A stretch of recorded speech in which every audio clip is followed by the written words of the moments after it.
was 21 years old. I was almost finished with nursing school. I was in my 4th semester, months away from graduation, and ended up in the emergency room with the worst headache I had ever experienced. The emergency room staff did numerous labs and tests before they ended up doing a CT of my head. And I vividly remember sitting in the stretcher, and the physician's assistant came in and gave us the results of the CT scan that I had just had. And she sat down across from my mom and I and just said, "You have a bleed on your brain. You have a malformation that you were probably born with, and it caused an aneurysm over time." I was admitted to a neuro ICU, so a neuro intensive care unit.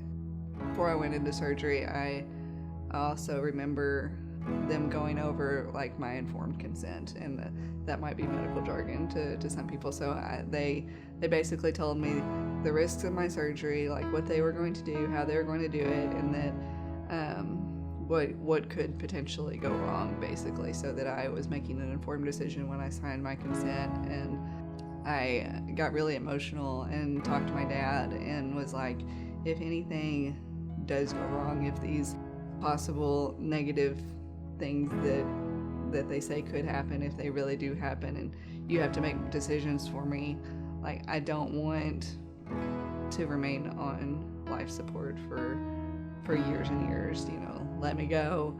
I don't want all of that. And in that moment, my dad he comforted me, and he told me, that's not going to happen. We're going to be okay. We're going to get through this. But it was a really emotional time for both him and I in that moment. But coming on the other side of it, my parents told me that the surgery lasted twice as long as it was supposed to, and that they waited and prayed, and that there were so many people praying for me.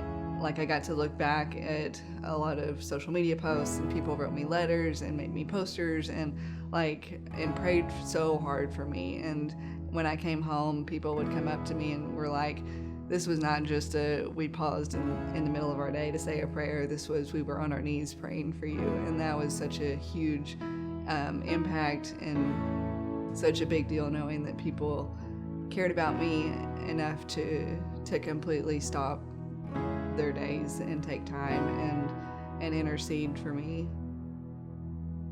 April of 2017, I went and had my last appointment with my neurosurgeon and had another procedure to check the progress of my malformation, to see if it was healed, if it had gone away like the radiation was supposed to have done, and it was supposed to take this issue away. I remember my neurosurgeon doing this small procedure, and I was awake for it, and he said, "Katie, your AVM is gone. It's not there." And on the table, like he was doing my procedure, I just started crying, and he was like, "Are you okay? You're not hurting, are you?" And I was like, "No, I'm just happy." And because this chapter of my life was coming to a close, I could see it coming to a close, and being able to move on and put it in the past. A couple of months after that procedure in April, I ended up meeting the man who I would marry a couple of years later. So God has blessed me all around, and He has healed me so that I can live a normal life. I have been a nurse for almost 5 years now. I work in the pediatric department at our hospital, and now I get to tell other people my story and to share what God's done in my life. To know that God is a miracle worker, that I am here solely because of Him, and that I don't have any long-term neurological defects solely because of Him. And that's a big deal.